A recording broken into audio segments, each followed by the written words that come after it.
mic. Yeah. All I need is one mic. Yeah. All I need is one mic. Hey everybody, welcome back to One Mic, where I watch it so you don't have to. And today I'm here to talk about Season 1, Episode 6 of Showtime's Yellowjackets, entitled Saints.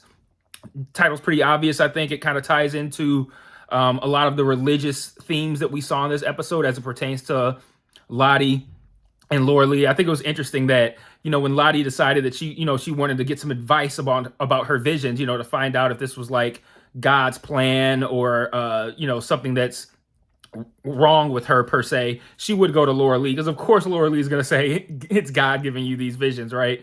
It's almost like, you go to the person who's going to tell you what you want to hear. But we learned a lot about Lottie and Taissa this week, and I think that's kind of where I want to start talking about this episode, because I found a lot of what we learned to be pretty intriguing.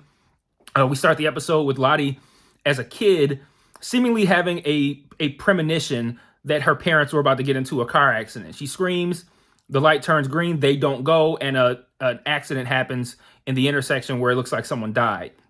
And now we are now faced with the idea that, is Lottie schizophrenic and these pills were given to her for her schizophrenia, or is Lottie actually seeing the future and having premonitions and visions, and they went to a shrink and the shrink just said, oh yeah, it's got to be schizophrenia, so give her these pills. Like, essentially, she's taking pills that suppress her visions, but they're not, she's not schizophrenic and making it up. She's actually seeing like real shit that is going to happen. And it's been suppressed this whole time with these drugs. And now as the drugs wear off, because she's out, she's going to start having these visions, right? And I think that's an interesting direction that I didn't see coming for Lottie. And it makes me wonder, how much more important is she going to become? Because we see a lot of deer imagery in this episode as it pertains to Lottie. She sees the deer in the woods with the bloody antlers. That deer is later brought back to the campsite by Nat and Travis. There's a very interesting shot that I'm sure most of you probably caught, where she's taking this lantern off of this deer head in the cabin, and she turns around and look back at the girls who are sleeping, and the shot is framed to make it look like she has antlers. And, all of the deer imagery made me think that something was going to happen involving Lottie and deer directly, which doesn't actually happen in this episode. They bring back the deer that she saw, but nothing happens with her directly. But then it made me think back to the very first episode. You guys remember when they were all, dressed in all those furs and had their faces hidden, that the person who seemed to kind of be the leader had deer antlers. And it makes me wonder if somehow maybe Lottie is actually the person who ends up kind of like in charge, and she's the leader because she has these visions and she can kind of like predict what's going to happen. I mean, if you got somebody in your crew who can see the future or tell you things that are about to happen, you kind of got to put them in charge. So it made me wonder if that's maybe Lottie's destination there, because the shot of her framed with looking like she has antlers, like, you can't really, like, all the other deer imagery, you can tie it to them bringing back that dead deer with the maggots in it. But that particular shot, I don't think pertains to that. That's tying her directly to deer. And I think that person at the beginning in episode 1, who they essentially, like, if you remember, somebody comes back with like a tray or something of the meat that we're, of course, assuming is this one person that they caught. And they put it down in front of the person with the antlers, and then the antlers person nods, and then they start to eat. So like they were like got their permission to eat from the person with the antlers.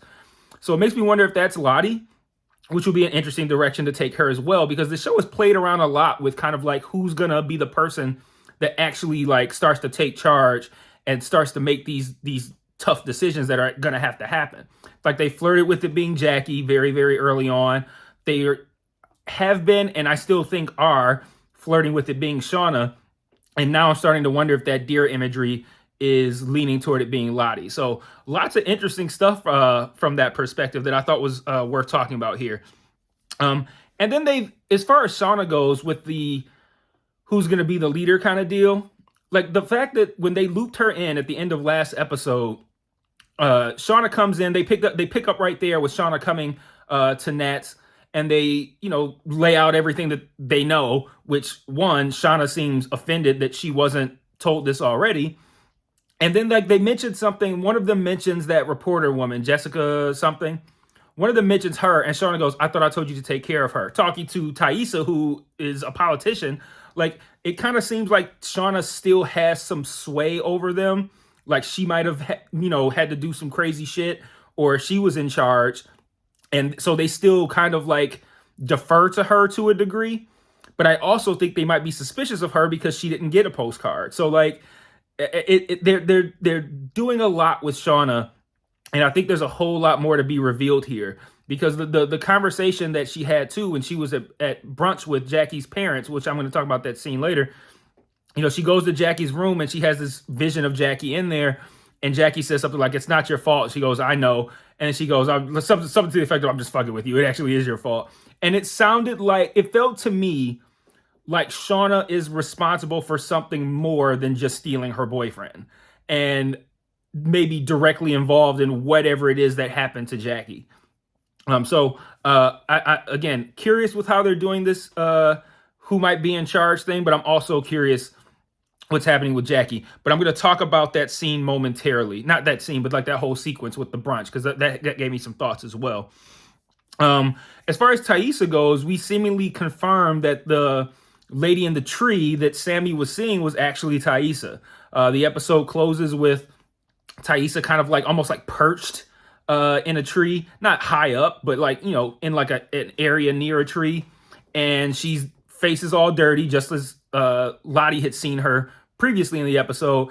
And it looked like, I was kind of struggling because it was such a dark scene. It looked like she had like bitten a chunk out of her hand. So couple that with the shot from earlier where Lottie saw her eating dirt like a savage. And she has no memory of this, just like Sammy has no memory of anything that he's seen or done or experienced, I should say, because I firmly believe that Taissa is doing all this stuff. Like the spill painted on the door, I think Taissa did that. Like, I think there's a lot of things that she's responsible for, but I do think that these visions or these experiences are being passed down to Sammy in some way, which is like through like kind of like shared, not shared trauma, but like generational trauma, kind of like, passing down your trauma to your loved ones. But like I said, I still don't know if Taissa or the wife actually carried Sammy, and I don't even know if either one of them carried Sammy. Maybe he's adopted. I don't know, but I feel like with him having those experiences that maybe Taissa carried him, and then that her trauma has been kind of like passed down to him, or not even just her trauma, her whatever it is that's causing her to do this. I also thought it was interesting toward the end of the episode when they're driving back from the therapist appointment. Taissa almost hits a guy on a bike, and everything about that sequence was kind of mirrors the opening scene with Lottie. And I'm wondering what that means, if that was intentional or am I reading too much into it?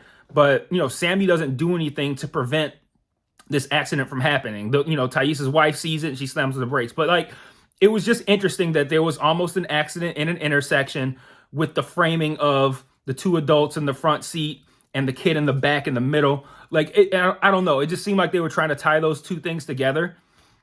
And I'm wondering if there's some way that Lottie and Taissa might be connected that we don't quite know about yet. So moving on to the brunch with Jackie's parents. I thought that scene was really good because I liked Jackie's mom throwing like old person shade.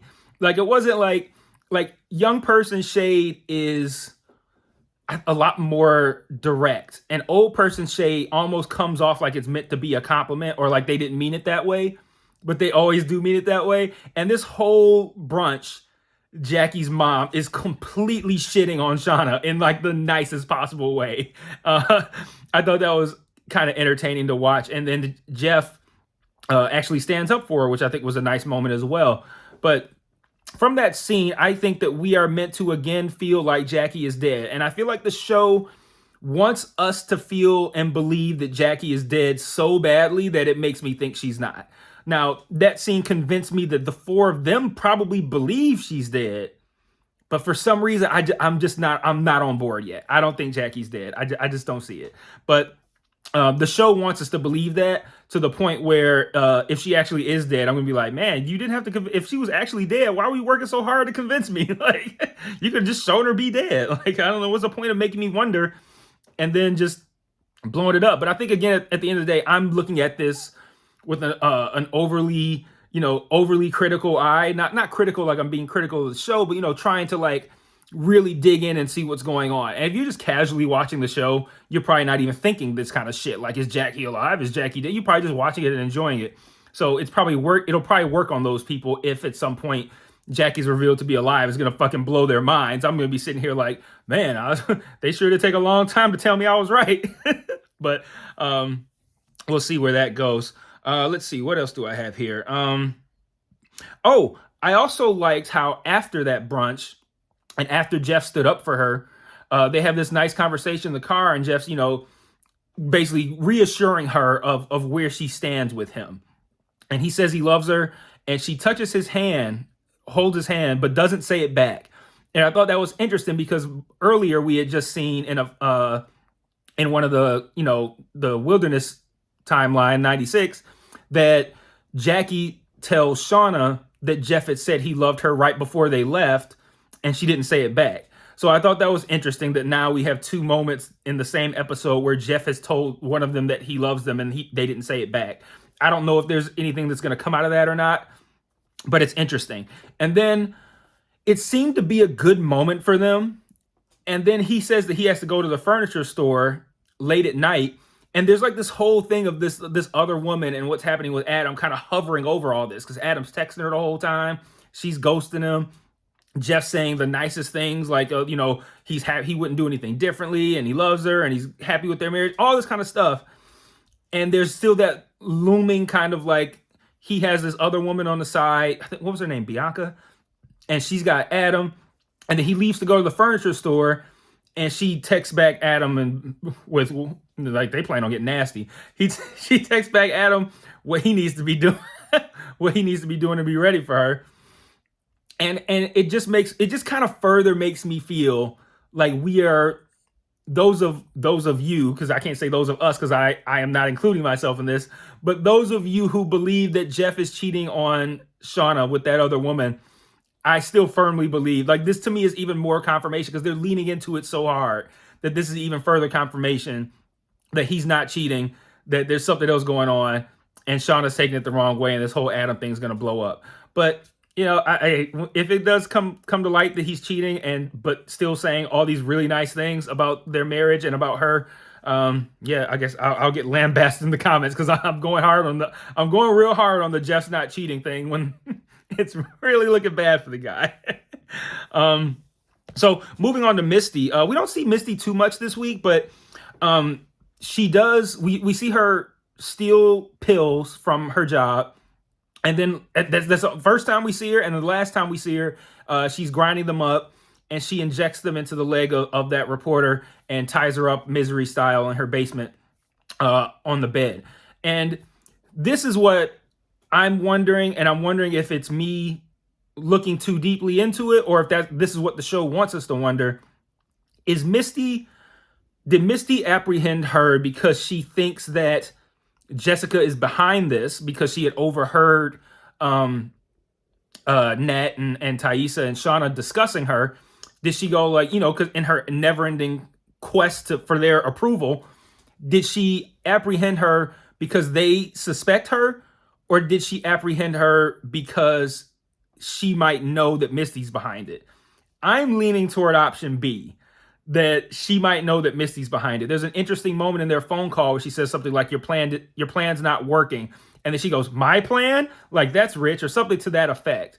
And I feel like this whole thing with Misty and this constant desire to be needed and respected could be driving all of this. But I still have some trepidation about Jackie too. So I still feel like Jackie might be alive and be behind all this too. But I feel like this Misty thing is something more than what they're showing us on the surface. And I do feel like maybe Misty thinks this reporter might be close to catching her being behind it, or maybe even the reporters involved and maybe is aiding Misty or is at least aware of some sort of portion of Misty's involvement. I don't know, but I don't think it's simply like a just, oh, they were talking about her as potentially being a suspect, so I'm just going to do all this. I don't buy it. Let's see, what else we have? So I'm going to wrap up with a couple of thoughts that I had. That attempted abortion scene was really tough to watch. Like, I'm sitting here like, they're not shying away from this. Like, you're not going to cut. Like, you're going to make me kind of like, I don't know. It was a lot. That was a lot to watch. Shauna dreaming about giving birth to a chicken. I thought that was funny. I was like, man, the motherfucker's hungry. That's what I put in my notes. Like, man, you dream about giving birth to a chicken, and that's how you know you're hungry. It's interesting now that Taissa knows Shauna is pregnant by Jeff. I don't know if they're going to take that anywhere, but I think it's interesting that she knows. Especially because if it gets to a situation where Taissa gets into it with Jackie for some reason, it could be, it could be one of those things where she says something and then like to kind of like get back at her. We did see things get spicy between Jackie and I think, between Jackie and Van, right? Was it Van? No, Nat. It was Nat. Sorry, Jackie and Nat. Which was interesting to me too, because she's like, okay, yeah, like they're giving them like shit for possibly fooling around out in the woods, them being Nat and Travis. And then Jackie comes out like, so that's why we ain't got no food? Just last week, we saw you not doing shit. Now you over here trying to hold people accountable for hunting? Like you're not doing the most menial jobs. Like you're not washing clothes. And now you try to shame the people who doing the most important job? Man, I ought to beat Jackie's motherfucking ass, boy. Why did the coach have so many condoms? Like he said, like Travis, like, hey, we were supposed to be there for a week. Like coach had enough, coach planned on fucking 3 times a day while they were gone. Apparently, that was a lot. But so I think this episode was pretty interesting. This wasn't one that I feel like was action packed. Like there was a whole lot of cool shit happening. This is one that I think where we just learned a whole lot more about some of the more important characters. I'm also starting to wonder too if like there's a lot of characters that we haven't seen as adults that aren't even discussed. There's a lot of us talking online, or in my case on these videos, about whether or not Jackie is alive. But is there talk about adult Lottie or adult Van? Are they around? Do they plan on being casted? The show is renewed for season 2. Let's see what they have planned. So I'm gonna wrap this one up. Another solid episode. I'm really enjoying this show. I feel like episode 7 is next week. That'll be the last episode of 2021, and I feel like after 7 episodes, I'll probably be comfortable with putting this in my top 10 for the year, which will be something that you guys will see early January. So that's it. Till next week. Peace.